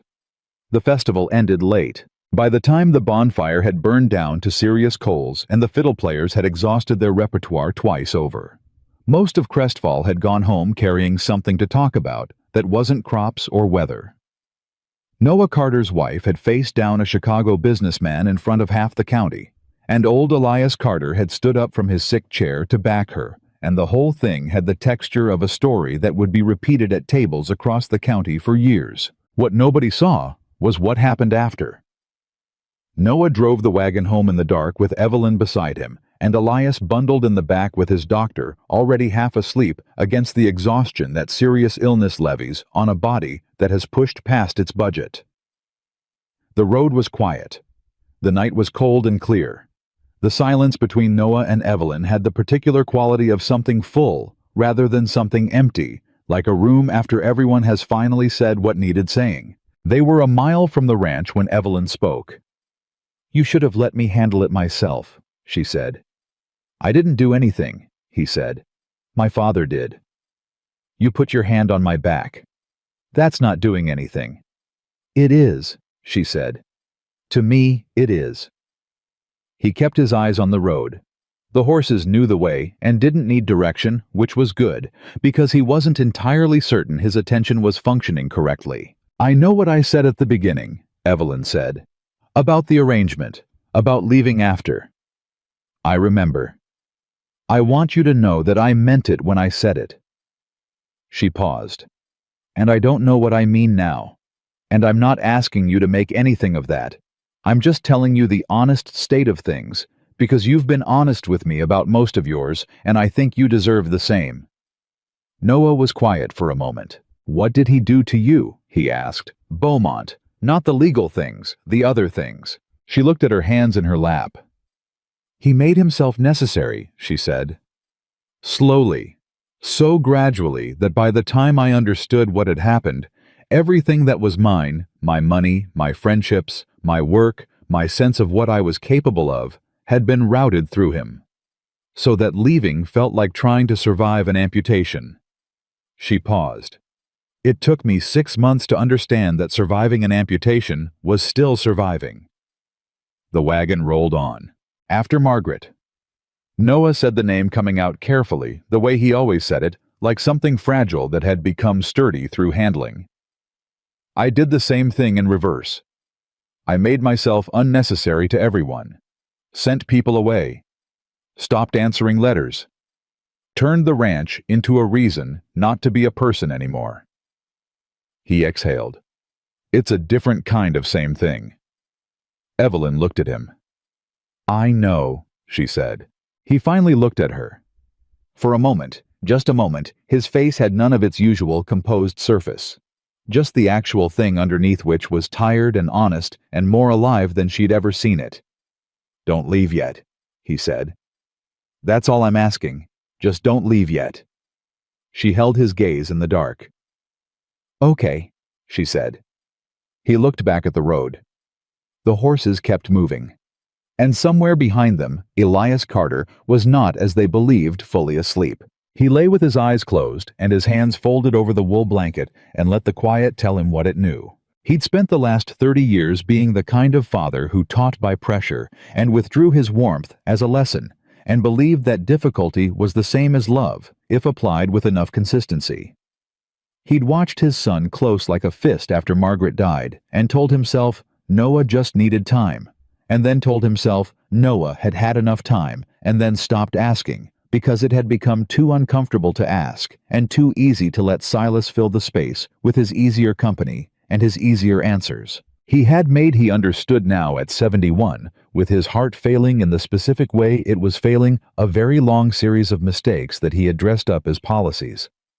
He listened to his son ask a woman not to leave. He listened to her say, okay. He kept his eyes closed and let the night carry them all home. 2 days later, Richard Beaumont made his final move. He was whatever else could be said about him, not a man who accepted a public loss and walked away from it quietly. He'd been humiliated at that festival, in front of people whose opinions he didn't care about, by a woman he'd spent months hunting. And the particular injury of it to his pride, to his sense of how the world was ordered, required a response. He found the response in a 12-year-old debt. Noah's father had borrowed money during a bad drought season, when Blackstone Ranch was 2 years from collapse, and Elias had taken a private loan from a merchant bank in Denver rather than admit the difficulty publicly. The loan had been repaid mostly, but a remaining balance had been transferred traded between creditors over the intervening years in the way that financial instruments move when nobody's watching them carefully. It had ended up through a chain of transactions that was either coincidental or not in a holding company that Richard Beaumont had quietly acquired 3 weeks before he arrived in Wyoming. The notice arrived at Blackstone Ranch by Tuesday morning courier. Full repayment demanded within 30 days. Failure to comply would trigger a lien on the property deed. Noah read it at the kitchen table. He read it twice. Then he set it down and sat with it for a full minute without moving. Hattie put coffee in front of him. She didn't say anything because there was nothing to say that the coffee wasn't already saying. Evelyn came in from the garden and saw his face and picked up the notice and read it. He had this ready, she said. Before he came here. He knew about the debt. Silas, Noah said. Silas told him what to look for, she said. And he had the money and the time to find it. 30 days. Noah pressed both hands flat on the table. The fall cattle sale brings in enough to cover maybe half. The rest? How much is the rest? He told her the number. She nodded slowly, not frightened, calculating. He's not going to take it to a judge, she said. He doesn't want to take you to court. He wants to take the ranch, or he wants to humiliate you publicly, or he wants you to come to him and negotiate so that he has something to tell people about when he goes back to Chicago. Some version of winning. He's not getting any of those things, Noah said. No, she agreed. He's not. She sat down across from him. What do you actually need? What do you mean? I mean, what's the real problem? Not the legal surface of it, the actual obstacle. He looked at the notice. I need the money. Or I need the debt instrument challenged, which requires a lawyer, which requires money I also don't have in a hurry. What about your neighbors? He looked at her. You've been here 15 years, she said. Your hands have families in this county. Tom's been here 11 years. The Halverson family hosted the festival on land that backs up to yours. She leaned forward slightly. You've been running this ranch like an island, Noah. You've been running yourself like an island. You're not. You're a part of something. Let it be a part of you. I don't ask people for... I know you don't, she said. That's the thing that's going to end you if you don't change it. He was quiet. You stood in front of that festival crowd 2 days ago, she said. They saw what kind of man you are. Let them choose to stand beside it. Noah looked at his hands. Then at the notice. Then at Evelyn, who was watching him with the patient, clear-eyed certainty of someone who had decided she believed in this place more than she'd believed in anything in a long time. I don't know how to ask, he said. Start with Tom, she said. He'll know the rest. Tom Briggs had been with Noah Carter so long that he'd stopped thinking about it in terms of employment and started thinking about it in terms of something closer to geography. He was part of Blackstone Ranch, the way the East Fence was part of Blackstone Ranch, just there, solid, not requiring explanation. When Noah found him in the barn that afternoon and laid out the situation with the particular uncomfortable directness of a man who has decided that pride is the least useful thing he owns. Tom listened from start to finish without interrupting. Then he said, "How much?" Noah told him. Tom scratched the back of his neck. The Halversons lost their west pasture to a debt collection 6 years back. They've been sore about it since. Jim Halverson's talked about forming a county protection agreement 3 times, never got enough people organized. He looked at Noah. You ask him to organize it now with a reason this specific and this immediate, he'll have 12 names by supper. I'm not asking for charity, Noah said. You're not getting charity, Tom said. You're getting neighbors. There's a difference. Charity is what you give when you don't expect anything back. Neighbors is what you do when you know that what helps you helps everyone eventually. He stood. I'll ride out to Halverson's this afternoon. You write out the legal specifics, clean and clear so he can show people exactly what we're dealing with. Noah looked at him. You should have been talking to people for 3 years, Tom said without judgment, just as an observation. But now works too. He went to saddle his horse. Evelyn, who had been listening from the barn door, walked in when Tom left and stopped a few feet from Noah. See, she said. He let out a breath that had been holding since Tuesday morning. Don't be smug about it. I'm not smug, she said. I'm right. Those are different. He looked at her with an expression that had somewhere in the past week stopped being cataloging and become something else entirely. Something that arrived without calculation and stayed without announcement. I'm going to speak to my father, he said. Today, before I talk to anyone else. She nodded. I should have done it 3 years ago, he said. When she died. I should have called him and said I should have said something. Instead of... He stopped. The muscle in his jaw moved. I turned it into a policy, same as he did. You were 20 miles deep in your own grief, she said. You didn't have anything to give anyone. That doesn't make it right. No, she said. It makes it human. He found his father in the study, sitting in the chair by the window, with his hands in his lap and his eyes on the middle distance where old men keep the things they're still working through. Noah knocked on the open door. Elias looked up. Noah came in and sat in the other chair, the one across from his father, that he hadn't sat in since he was maybe 14 years old, before everything had calcified between them into its permanent shape. He didn't prepare what he was going to say. He'd decided on the walk over that preparation was the thing that had been failing both of them for decades, the rehearsed words that sounded right and meant nothing. I needed you, Noah said, after the accident. I needed you to call me, or come, or write something that wasn't a condolence form. And you didn't, and I turned it into a decision about who you were, and I've been running the ranch on that decision for 3 years. Elias was very still. I'm not telling you that to punish you with it, Noah said. I'm telling you because you're dying, And I am not going to sit across from you for however long we have left and pretend that things are a shape they're not. Elias's hands moved slightly in his lap. I didn't know what to say. I know. I've never known what to say to you. You came out of the gate already, you were already yourself, from the beginning. You didn't need me the way Silas did, and I didn't know how to. He stopped, straightened slightly. That's not an excuse. I'm explaining a failure, not defending it. I know that too, Noah said. They sat with it for a moment.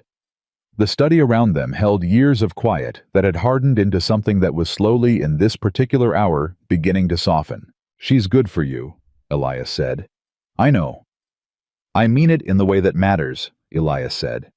Not because she's capable, though she is, because you look at her and I can see you remembering that you're a person. He paused. You forgot that. After the accident. You kept running the ranch, but you forgot you lived in it. Noah said nothing. I signed the deed this morning, Elias said. Garrett has the papers. Blackstone Ranch is yours properly and completely whatever happens. He looked at his son directly. I should have done it years ago without conditions. The conditions were about me, not about you or the land. I'm sorry for that. It was the first time in Noah Carter's memory that his father had apologized for anything. He didn't know how to receive it cleanly. He sat with it for a moment, feeling its weight, deciding not to deflect it with something easier. Thank you, he said. Elias nodded. I still need to deal with Beaumont's debt claim, Noah said. I know. Garrett is already looking at the instrument chain. There may be grounds to challenge the acquisition on transfer procedure. Elias's eyes sharpened, the businessman still functioning inside the dying man. But if it goes to a judge, it goes to a judge. The ranch is in your name now. He can't touch the deed directly. He can still tie up the operation, Noah said. Liens disputes it costs time and money. Then fight it with time and money, Elias said, which is what people do. He looked at his son. Stop fighting everything alone, Noah. It's the thing you and I have in common, and it hasn't served either of us. Noah looked at his father. For the first time in a very long time, he didn't look away. Meanwhile, Evelyn was writing letters. She sat at the desk in the parlor and wrote 4 letters that afternoon to Helen Marsh in Chicago, to the 2 other women she'd contacted during her months of preparation, and to a 4th name she'd been given, but hadn't yet reached out to. She wrote them plainly and specifically, asking each woman whether she would be willing to provide a formal legal statement to a Wyoming attorney regarding her experience with Richard Beaumont and the conditions under which she had entered and exited any financial or contractual arrangement with his family. She sealed each envelope carefully. Then she wrote a 5th letter to a journalist named Catherine Moore, who wrote for a Chicago paper that covered financial and social affairs, whom Evelyn had read for 3 years, and trusted in the specific way you trust someone whose work demonstrates they care about accuracy more than convenience. She told her everything. She didn't ask for a story. She offered documents. She let Catherine Moore decide what to do with them. Tom came back from the Halverson farm at dusk with 12 names and a handshake agreement that the county would pool resources to challenge the debt collection instrument collectively on the grounds that predatory acquisition of distressed debts was a practice the community had decided it would not tolerate. Jim Halverson himself rode over the next morning. He sat at Noah's kitchen table and drank Hattie's coffee and said, 6 years ago I lost pasture land to a man I'd never met who'd bought a bad note from a bank I'd never borrowed from. I swore I'd never let that happen to a neighbor again if I could stop it. He put out his hand. You should have talked to us, Noah. That's the only thing I'm going to say about the years in between.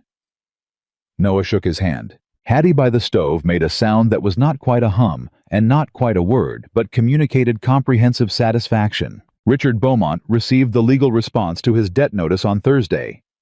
It came from Garrett on Elias Carter's letterhead, citing 3 specific procedural irregularities in the transfer chain of the debt instrument, and informing him that the matter would be heard before a county judge, at which point the acquisition would be examined in full, including the circumstances of its timing and the identity of parties who may have provided information about Blackstone Ranch's financial position to facilitate its purchase. That last sentence was the important one. It meant Silas. By Friday, Richard had retained a Denver lawyer, and the Denver lawyer had apparently told him something that changed his arithmetic, because on Friday afternoon, a terse withdrawal notice arrived by courier, citing an internal review of the instrument's validity. He was folding. Not completely. Not without cost. But he was folding. Tom brought Noah the withdrawal notice, where he was working the gray mare, who had by now accepted the lead so completely that she moved with Noah like a conversation. Tom handed him the paper without comment and stood back. Noah read it, twice. Then he looked up and said, "Get everyone together at supper tonight. All the hands. Hattie, too." "What for?" Tom asked. "Because I've been running a ranch full of people who held this place together for 3 years, and I've never once sat down and acknowledged that." Tom blinked. Something in his face shifted, not surprise exactly, but the particular look of a man encountering something he'd given up expecting. "Yes, sir," he said. That supper was the loudest the Blackstone Ranch kitchen had ever been in 3 years. Noah sat at the head of the table and said simply without ceremony that the ranch was stable and the debt was being discharged, and that none of it would have been possible without the people around that table. And that he understood he hadn't been an easy man to work for, and he wasn't promising to become one, but he was promising to be a present one. One of the younger hands started clapping. Tom told him to stop, which he did, but not before the moment had landed. Hattie set down a pie she'd been keeping covered on the counter peach from the last of the summer preserves and cut it into 10 pieces and didn't say a single word about it, which was how Hattie Carter communicated the full extent of her feelings about anything. After supper, when everyone had drifted back to their quarters and the kitchen had quieted, Evelyn was washing cups at the basin when she heard Noah come back in from seeing the hands off. She heard him stop just inside the doorway. "You should leave those," he said. "They'll stick if I don't. Hattie will deal with them in the morning." Hattie has enough to deal with. He came to stand beside her at the basin. He picked up a cloth and started drying what she'd already washed, which was the most domestic thing she'd ever seen him do, and she was almost certain he didn't register how it looked. They worked in silence for a moment. "Richard is withdrawing the claim," she said. "I heard. And the letters I sent to Chicago, Catherine Moore wrote back." She paused her washing. "She wants to run the story, the pattern of the contracts, the other women, the family's legal practices." She looked at the water. "It's going to cause a significant amount of trouble for the Beaumont family." "Good," Noah said. "His father will fight it. They have lawyers." "So does the truth," he said. "Usually." She smiled at the basin. He didn't see it, or if he did, he didn't comment. "Evelyn," he said. She looked up. He had stopped drying. He was looking at her with the specific expression she'd learned to read over the past 2 weeks. The one that preceded the things he actually meant, as opposed to the things he'd decided were safe to say. "I know what I asked of you when you got here," he said. "And I know how it started. And I know what we said about after." She waited. "I'm asking you to reconsider after," he said.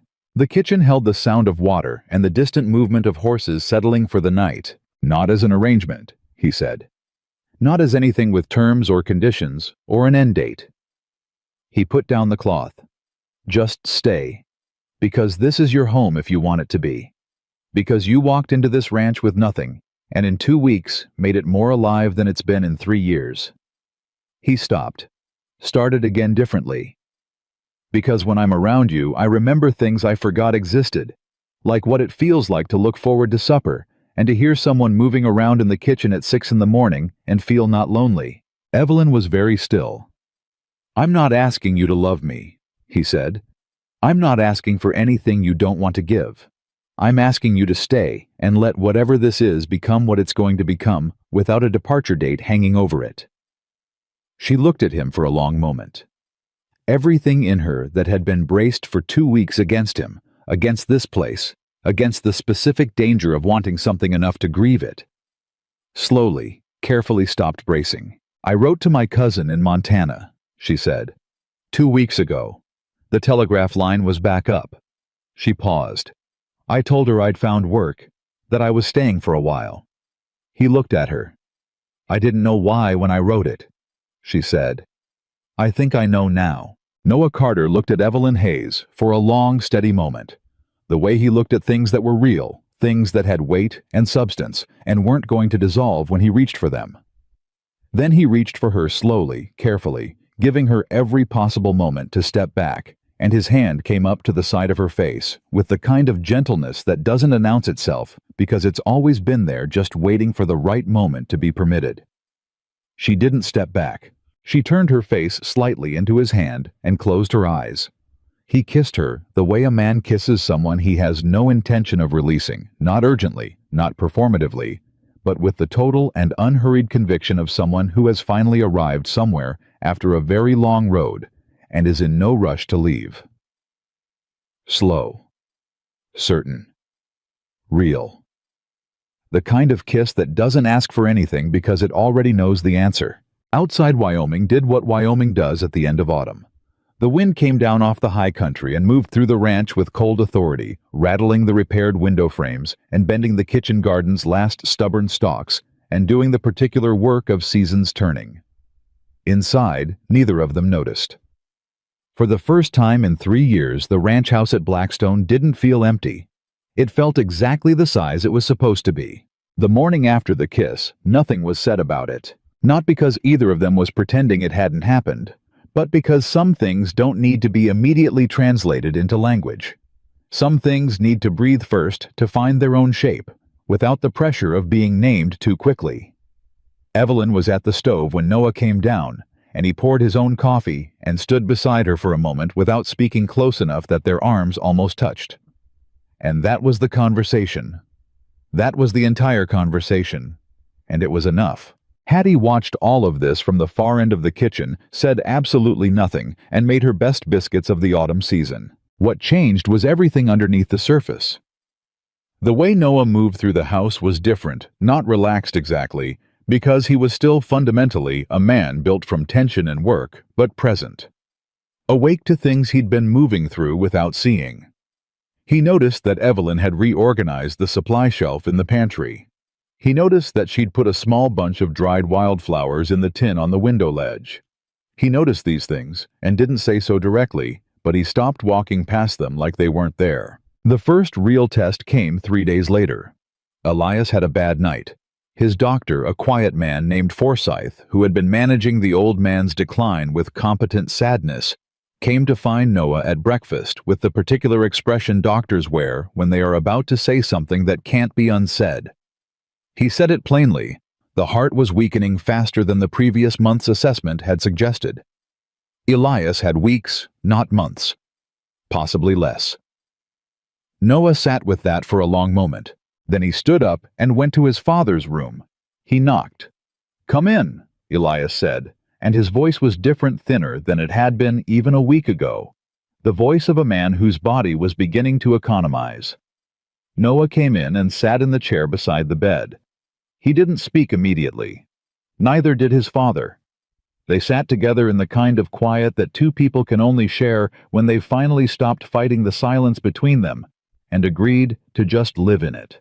"The deed is signed," Elias said. "I know. The ranch is yours completely. Garrett has it filed in Crestfall." "I know, Father." "Silas won't contest it," Elias said. "I made that very clear before he left." He paused. "He's not a bad man, Noah. He's a small man. There's a difference. Small men aren't evil, they're just afraid, and they make choices from the fear. It doesn't excuse the choices, but it explains them." Noah said nothing. "You're not small," Elias said. "You were never small, even when you were shutting everything out. A small man wouldn't have kept this place alive on nothing but stubbornness for 3 years. He was quiet for a moment. "I should have told you that a long time ago." "You're telling me now," Noah said. Elias looked at his son. "Is she staying?" "She said she'd stay." "She means it," Elias said. "I can tell the difference between a woman who means something and a woman who's saying what's expected. She means it." He shifted slightly against his pillow. "Don't wait too long, Noah, to do whatever comes next. I made a habit of waiting until things were settled enough to be safe, and things are never settled enough to be safe, and I spent my whole life waiting." He looked at the window. "Don't be like me in that regard." "I'm not making any promises I can't keep," Noah said. "I'm not asking for promises. I'm asking for motion." Elias closed his eyes briefly. "Go run your ranch. Send Evelyn to visit me this afternoon. I'd like to talk to her." Noah stood. He put his hand on his father's arm for a moment, brief, real, the gesture of a man relearning something he'd forgotten was available to him. Elias didn't open his eyes, but his expression changed in a way that said everything that needed saying. That afternoon, Evelyn sat with Elias for 2 hours. What passed between them in that room, neither of them told anyone directly, because some conversations belonged to the people who had them. But when Evelyn came out, her eyes were red in a way she didn't try to explain, and she went directly to the kitchen and started making the particular beef stew that had no practical justification except comfort. And she made enough for everyone on the ranch, and then some. Tom came in at dusk and said, "That smells like something's been settled." "Eat your supper, Tom," Hattie said. He did. The news from Chicago arrived the following week in the form of a letter from Catherine Moore, and it was larger than Evelyn had anticipated. The story had run. Not one piece a series. 3 consecutive issues of the paper carrying documented accounts from 4 women with financial records and correspondence showing the pattern of the Beaumont family's contractual practices across more than a decade. The response had been immediate and substantial. 2 other papers had picked up the story. A Chicago alderman whose own daughter had been caught in a similar arrangement had called for a formal inquiry. Richard Beaumont's family had released a statement through their lawyer calling the accounts fabricated. The lawyer had resigned 4 days later. Evelyn read the letter at the kitchen table and then sat very still for a long time. Noah came in and saw her face. "What happened?" he said. She handed him the letter. He read it. He set it down. "Is this what you wanted?" "I wanted to stop him from doing it again," she said. "I wanted the women he'd done it to not have to carry it alone anymore." She looked at the letter. I didn't need it to be this large." "But it is," Noah said. "Yes. And you did that," he said. "You built that. In the months before you ever got to Wyoming, when you were still running and terrified, you were also building the thing that would eventually dismantle him." She looked at him. "You're the most quietly formidable person I've ever met," he said. "And I've met my father." She laughed. It was the fullest, most unguarded laugh he'd heard from her, and it startled both of them with its sincerity. She covered her mouth for a second, then stopped covering it because she was done, she decided, in that precise moment, with covering things. That was a Tuesday. On Thursday, a wire arrived from Silas. It was addressed to Noah, and it was 3 sentences. He had heard about Beaumont's collapse. He wanted Noah to know he was severing the contact he'd had with the man. And he said plainly, without flourish, that he was sorry for what he'd attempted to do to the ranch, and that he didn't expect forgiveness, but he wanted to say it while he still could. Noah read it twice. He handed it to Evelyn. She read it. "What are you going to do?" "Nothing yet," he said. "He doesn't need an answer tonight." He folded it carefully and put it in his shirt pocket. "But I think I'll write back eventually. Not for him. For my father." Evelyn watched him fold the wire and felt something in her chest that she had stopped trying to classify weeks ago because it was too large for any of the words she kept trying to put on it. "You're a better man than you think you are," she said. He gave her a look. "Don't make it into something." "I'm not making it into anything. I'm stating a fact." "It's not a fact. It's an opinion." "I have a lot of facts that look like opinions to people who aren't paying attention," she said. He almost smiled. She saw it the almost, and it was better than most people's full ones. Elias Carter passed away on a Thursday morning in the last week of October, with Noah on one side of him and Evelyn on the other, and Dr. Forsyth standing quietly near the door. He went the way he had lived, upright, deliberate, refusing to make any more noise about it than was absolutely necessary. He said his son's name once near the end, in a tone that was quieter than anything Noah had ever heard from him, and then he was gone. Noah sat with it for a long time without moving. Evelyn stayed in the room with him. She didn't speak. She didn't try to resolve it or cushion it or translate it into something more manageable. She just stayed, which was the thing he needed more than anything, and the thing he'd never had from anyone in 3 years of loss. When he finally stood, he looked at her with a face that had been taken apart and slowly, carefully put back together into something slightly different from before. Not broken, just changed.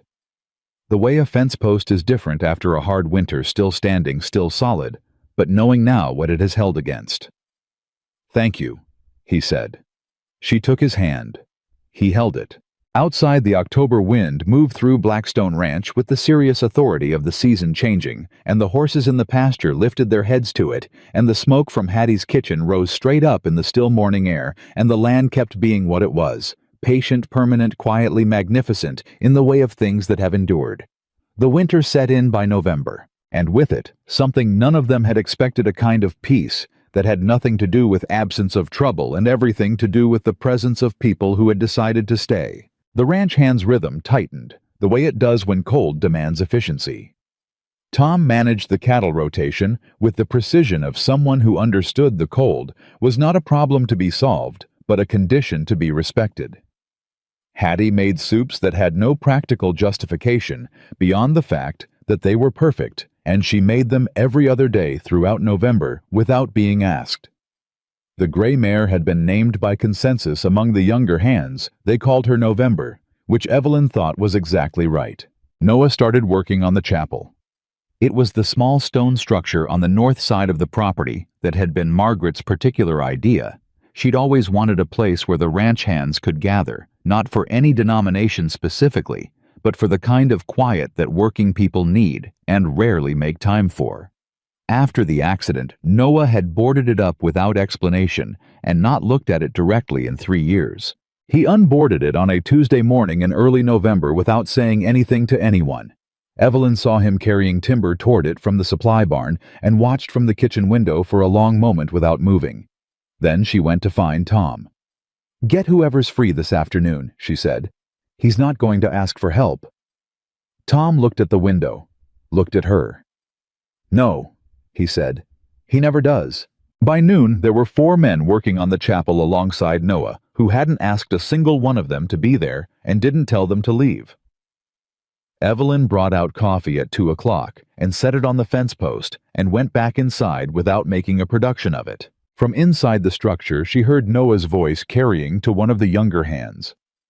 Something about the angle of the roof. Beams the explanation patient and detailed the voice of a man who was teaching because he wanted to, not because anyone required it of him. She stood in the kitchen and listened to it and thought, this is what it sounds like when someone comes back. Not loudly, not in a rush, just the steady, ordinary sound of a person deciding to be present in their own life again. The legal matter with Beaumont's debt instrument was dismissed by the county judge in December on the grounds that 2 of the 3 procedural challenges Garrett had identified proved sufficient to invalidate the acquisition chain. The mining company that Silas had been courting on Beaumont's behalf sent a single letter, received no response, and did not write again. Evelyn received a letter from Helen Marsh in Chicago, the first of the women she'd contacted, the first name on the list she'd built during her months of running. Helen wrote to say that the inquiry had expanded, that 2 more women had come forward, that the Beaumont family's lawyer had filed for an extension that was denied, that it was, Helen wrote, the first time in 6 years she had woken up and not felt the particular weight of a thing she'd never been allowed to speak about. Evelyn wrote back immediately. She told Helen about Wyoming, about a kitchen with a cast-iron stove and a cook named Hattie and a gray mare named November and a man who'd rebuilt something she hadn't known could be rebuilt. She didn't call it love, not in the letter. But Helen would understand what she meant. Silas wrote again in December. A longer letter this time. He said Clara had asked him to write. He said he understood if the letter went unanswered. He said that their father had sent him a short note in the last weeks of his life, a note he hadn't shared with anyone, and that it had said things Silas was still working through. He didn't say what the note contained. He didn't ask for anything. He signed it your brother.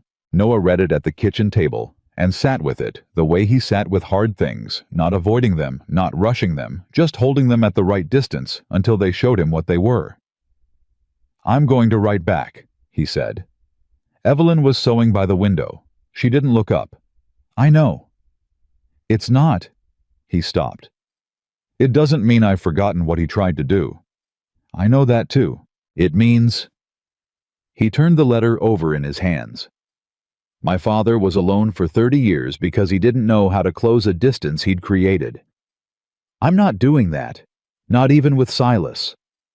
She looked up. He was looking at the letter with the particular expression of a man making a decision that costs him something, but that he's making anyway because the cost of not making it is higher. "He's still your brother," she said. "Yeah," Noah said. "He is." He went to get paper. The snow came properly the 3rd week of December. The real Wyoming kind. Not decorative, but absolute, covering the land, with the flat, serious authority of a thing that means exactly what it looks like. The ranch kept moving. The hands had been through Wyoming winters before, and knew how to work inside them. And there was a particular companionship to those short cold days that Evelyn found herself inside before she'd even noticed entering it. She taught Hattie's granddaughter, who'd come to stay for the winter, while her parents handled a family matter in Cheyenne, how to sew a proper hem and how to read the grain of fabric. The girl was 12, and fierce, and reminded Evelyn in a specific way of herself at that age, before the world had gotten organized about telling her what she was and wasn't. "You could open a shop," the girl said one afternoon, watching Evelyn's hands move over a length of wool. "I had a shop," Evelyn said. "In Chicago." "Why'd you leave?" "It got complicated." The girl thought about this. "My grandmother says complicated is just what simple things look like before you figure them out." Evelyn looked at the girl. "That sounds right to me," she said. Christmas came, and the ranch house was louder than it had been in years. The hands, several of whom had nowhere to go for the holiday, ate at the long table with a volume that made Hattie complain about twice and enable completely. Noah sat at the head of the table and didn't say much, which was his way. But he stayed at the table long after the meal was finished, nursing his coffee and listening to Tom tell increasingly improbable stories about previous winters, and the fact of his staying was the thing itself. Evelyn sat beside him. At some point, without discussion, his hand found hers on the table and stayed there. Tom finished his story. Someone laughed. The lamp above the table swayed slightly in a draft from the door. Nobody said anything about the hands. But the younger hands noticed, and they shared a look across the table that was the specific look of people who have been waiting for something to finally settle and are relieved that it has. It was a Thursday evening in early January when Noah asked her to walk with him. He said it simply, "Come walk with me," after supper, when the hands had gone to the bunkhouse, and Hattie had retired, and the kitchen was cleaned, and the house was in the quiet mode it took on at the end of a working day. He had his coat, and he brought hers from the hook without being asked. She put it on. They walked out into the Wyoming winter, which was doing what Wyoming winter does at night, filling the world with the kind of cold and quiet that makes everything small and clear and exact. Their breath showed in the air, and the stars overhead were so dense they looked structural. He walked her to the hill on the north side of the property above the chapel where the land opened out, and you could see the full length of Blackstone Ranch below the bunkhouse with its yellow windows, the barn, the corral where November stood in the dark, with her head up the ranch house, with its warm light pouring out from Hattie's kitchen window into the snow. They stood there for a moment without speaking. Below them, the ranch they had both in their different ways needed to survive. "I've been working on something to say," Noah said. "How long?" 3 weeks. She looked at the side of his face.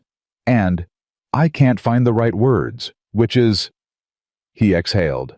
"I've never been good at the words." "You're better at them than you think. Not for this," he said. "For this, I keep coming up short." He turned to face her, and she turned to face him, and the cold around them was the kind that makes everything feel more specific, every detail present and exact. "I'm not a man who does things halfway," he said. "You know that." "I know that," she said. So I'm not going to ask this halfway. He reached into his coat pocket. He brought out a small velvet box, dark blue, the velvet worn at one corner, as if he'd been carrying it long enough to worry it between his fingers. This was my grandmother's, he said. My father brought it when he came. He left it with me without explanation, which was his way of explaining everything. He held it, but didn't open it yet. I'm not asking you to be anything you're not. I'm not asking you to fit into a shape that was made for someone else. I'm asking you to let me build something new with you, with this land, with whatever time we have, on those terms and no others. He opened the box. The ring inside was simple, a small stone set in plain silver, the kind of ring made for a woman who worked with her hands and needed it to survive real life. He looked at her. You asked me once to pretend, he said. And I shouldn't have, because pretending was never what I needed. What I needed was you. Actual you. The woman who showed up soaking wet and asked for a night in my barn, and then quietly saved everything I'd been too stubborn to admit was falling apart. His voice was steady, certain. The voice he used for things that were true and didn't require dressing up. I love you, Evelyn. Not the arrangement. Not the performance. You. And I want the rest of my life to be honest about that. The valley below them held its breath. The snow fell in small, steady increments, each flake finding its place without urgency. Evelyn Hayes looked at Noah Carter, at the man who had opened a barn door for a stranger and handed her food without wanting to be thanked for it, who had carried grief the size of a continent and kept his land alive inside it, who had learned slowly and imperfectly and with real effort how to let something back in and felt everything that had been careful and contained and waiting in her chest simply open like a window after a long winter, letting in air that she'd forgotten was available. Yes, she said. He put the ring on her finger. It fit. He looked at it on her hand with an expression she recognized now, not cataloging, not assessing, just seeing, just being present with something real. She stepped into him. He put his arms around her the way he did everything that mattered without ceremony, just completely. They stood on the hill above Blackstone Ranch, with the snow falling around them, and the lanterns glowing warm in the valley below, and neither of them said anything else for a long time, because there was nothing left that needed saying. Everything had already been said. In the weeks and months that followed, people in Crestfall noticed that Noah Carter laughed more easily, that he came to town more often, that the woman beside him, Evelyn Carter seamstress, the one who'd faced down the Chicago man at the Harvest Festival, walked through the world with the particular confidence of someone who has stopped waiting for permission. The chapel was finished in the spring. On the first Sunday, it was used the ranch hands gathered inside without being asked, and Hattie sat in the front row in the good dress she wore exactly 4 times a year, and Tom stood in the back with his hat in his hands, and November could be heard from the pasture, in the particular way horses have of making themselves part of things.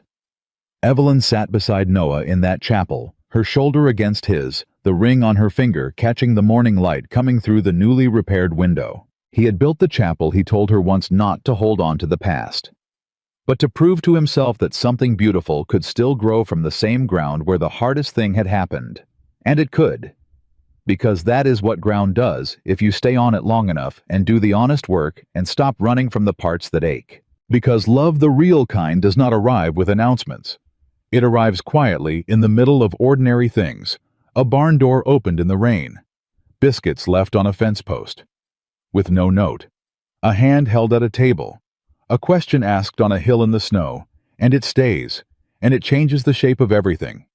It touches, and eventually you look up and realize that the life you weren't sure you deserved has become exactly the life you are living. Evelyn Carter knew this. Noah Carter knew it too. And Blackstone Ranch, with its gray mare and its mended window frames and its kitchen that smelled permanently of Hattie's good cooking, and its chapel standing solid against the Wyoming sky, knew it the way land knows things, not in words, but in the deep, unshakable certainty of something that has finally, after a long season of waiting, come into full and permanent bloom.